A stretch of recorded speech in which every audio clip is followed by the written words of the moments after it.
Coming up on News 2, police continue to investigate. Home Depot employees and customers were evacuated from the premises midday on Monday after police responded to calls about a bomb threat. Meanwhile, many are shocked. Several people are injured and 2 confirmed dead so far following 2 explosions at the finish line of the Boston Marathon. Plus, many residents lined up to make that deadline to file. Did you miss it?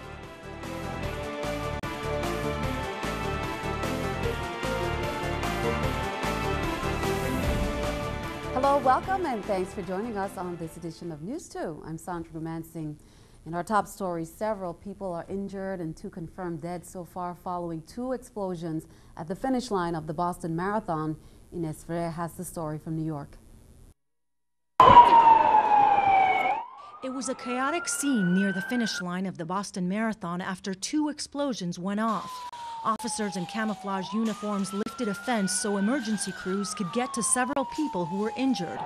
Marathon workers used wheelchairs to take bloodied victims to tents that had been set up for runners. Several runners who had not yet finished the race were detoured from the finish line. Runners were heard crying and screaming. The winners had crossed the finish line hours earlier. The thunderous explosions went off seconds apart. It is not known what caused the blast. Officials haven't said how many people were hurt, and the extent of their injuries is not known. Ines Ferrer for CBS News. Meanwhile, back in the territory, Home Depot employees and customers were evacuated from the premises midday on Monday. Police on St. Croix responded to calls about a bomb threat at the St. Croix store, while local Home Depot officials didn't have any comment for our cameras. Police spokeswoman Melody Rames confirmed that today's incident makes the 4th bomb threat to the store since last month.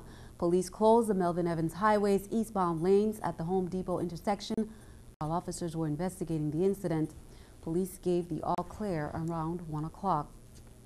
St. Croix recorded its 2nd murder for the year with the fatal shooting of a 20-year-old man Saturday. Police say after 9, they were dispatched to a report of shots fired in the Mutual Homes apartments. When they arrived on the scene, they found Akeem Phillip lying unresponsive on the steps outside Building 27. EMTs confirmed to police that Phillip had no vital signs. Police are continuing to investigate this latest murder and urge anyone with information to contact police or Crime Stoppers USVI. That number is 1-800-222-TIPS. Well, it was the day that people around the territory dread every year, Tax Day. Residents lined up to make that deadline. The VI Internal Revenue Bureau will have extended hours at its offices in Niski Center and Red Hook on St. Thomas and Sunny Isle on St. Croix. A satellite location is set up in Tutu Park Mall on St. Thomas, all opened until 9 p.m. tonight. Taxpayers must pay IRB what they owe by the due date in order to prevent penalties. If you have any more information, you can call 715-1040 for more information. A number of calls by retirees to media outlets in Government House on Monday sparked concern from Governor John DeYoung. Direct deposits were not available for retirees to their April 15th payroll, and the governor said it was unacceptable for GERS officials not to provide an explanation about the issue and when it would be resolved. GERS did provide a statement advising that there was an issue outside their control that resulted in the delay. They said the direct deposits were available by 2 Monday afternoon for members who use Banco Popular. For retirees who have accounts at other banks, the money will be available on Tuesday. GERS also apologized for the inconvenience. Well, senators from the 30th legislature made history Friday during a Senate Finance Committee hearing. The members set a precedent when the St. Croix senators were allowed to vote via teleconference. Legislators say it's one way to honor their commitment to be fiscally responsible. News 2's Erica Parsons has that story.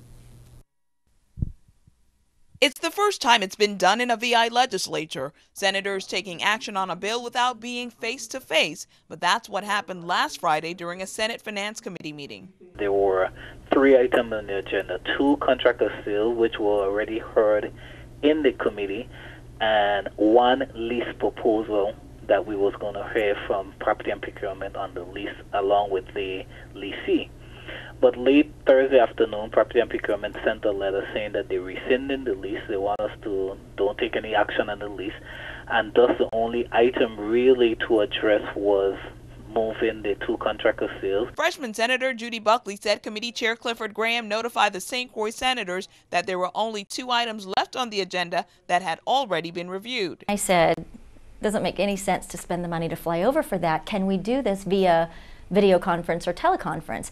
And actually, as I was typing, he responded back right away and said, I'm actually looking up that rule in the 30th legislature rule book to see if we can in fact do that. Lawmakers said after review they found nothing bars them from meeting via conference for a committee hearing. Both Graham and Buckley said it's something they would want to see more of to help save taxpayer dollars, though logistically they did have some problems. We figured between the 3 of us that saved seaplane tickets are, $185 each usually. So I mean, do the math. So times 3, not to mention the time that that it takes for us to travel back and forth and the transportation involved with the vehicles that have to pick us up and things like that. It showed us that we really need to spend some money to get our video conferencing up to snuff, but once we do that, then we can really do a lot of the committee meetings by teleconference or video conference and save the taxpayers a lot of money.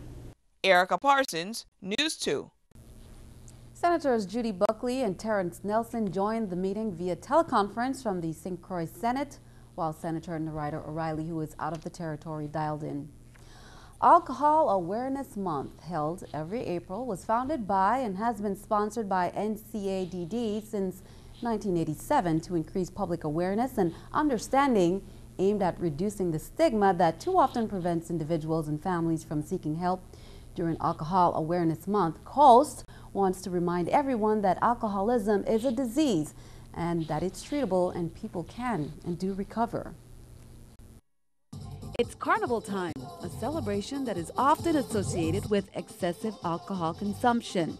It's also Alcohol Awareness Month, and members of COAST, which is the Council on Alcoholism and Drug Dependence of St. Thomas and St. John, they say there's no better time to push awareness. COAST is the local affiliate of NCADD, and it takes part every year in April, which is carnival for us, which makes it, kind of a good time for us to get the word out there about the dangers of alcohol. The council hopes to push the theme, Help for Today, Hope for Tomorrow. Alcohol can be associated with domestic violence, child abuse, homelessness, and encourage people to find out when there is a problem. We're able to do an assessment, and they can call us at COAST at 775-3161. There's various questions that you can ask yourself. And a little quick tip is, have family members spoken to you about your drinking? Are you missing important dates and times? Like, are you not showing up to work because of the fact that you've, had a little bit too much to drink? We have to have agencies like this if we are going to be a society to combat drugs, especially for our young people. And it's time for the Virgin Islands to raise the alcohol limit for drinking from 18 to the national average, which is 21.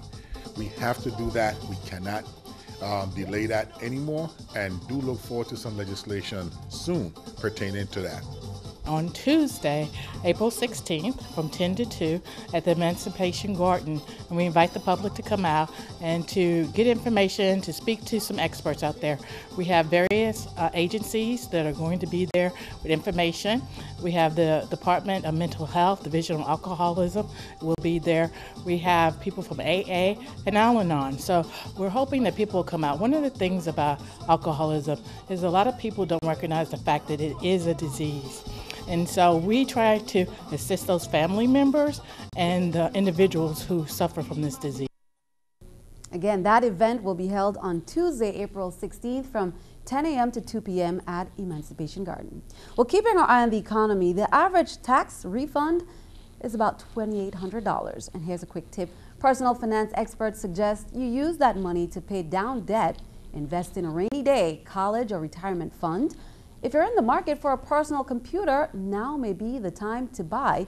Many PC makers are slashing prices after a recent industry report showed PC sales plunged last quarter as more people buy smartphones and tablets. Some tech experts say they're seeing prices on laptops that they would normally see on Black Friday. This is a New York Stock Exchange with Scotiabank's Stock Market Watch. Everything down. The Dow 265, NASDAQ 78, S&P 36. Coming up on News 2, it's the week of the young child. How the territory plans to recognize our youngsters with various events planned. Plus, The tropical scene for Carnival 2013 continues. Our Carnival Corner, Brasserama, traditional games, and the toddlers make their mark. We'll be right back.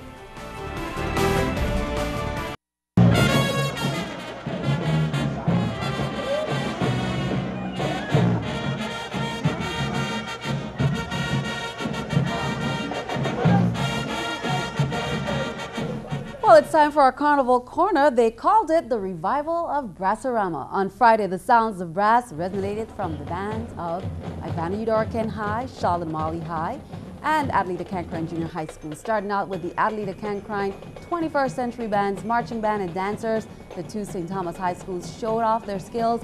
Playing the test tune was Get Up by Sugar Aloes. Here's a look at some of the action.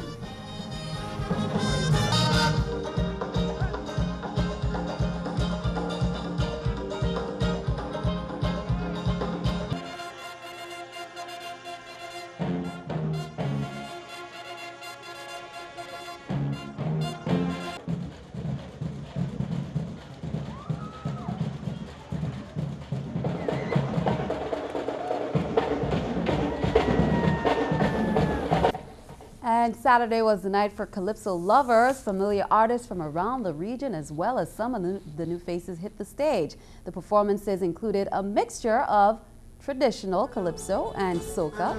And there was social commentary, humor, and songs that had the audience dancing and waving. King Spade, the reigning St. Croix Festival monarch, was the first artist on the stage, and then he was followed by the energetic soca queen Rudy from the U.S. Virgin Islands. Also performing were former St. Kitts Calypso monarch Homwa and the current monarch of St. Kitts, who has won that title 6 times, King Conris, the traditional humorous Calypsonian brown boy from Trinidad and Tobago, had the audience laughing, and then newcomers to the Virgin Islands, Killer from Grenada, performed his unique and lively soca style. Here's a listen.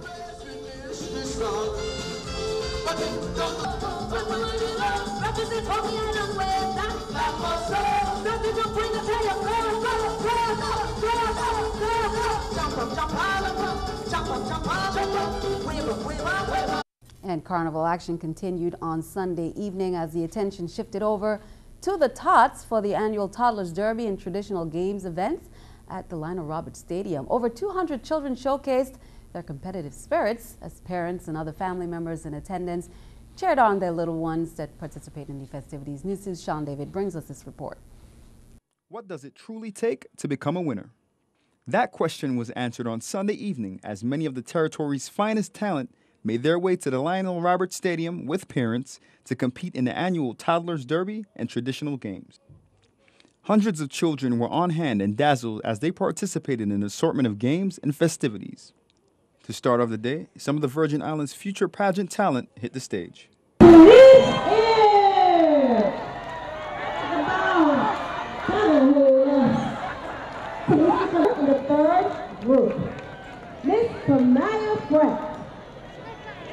The event then moved on to the Toddlers Derby, which drew many youngsters from about 8 months to the age of 7, who all hit the red carpet, with the parents doing whatever they can to draw the youngsters to the finish line.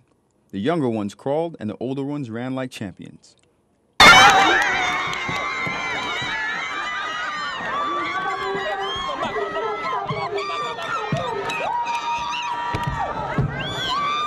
The day concluded with the traditional games, which gave the kids a chance to revisit the past of their elders.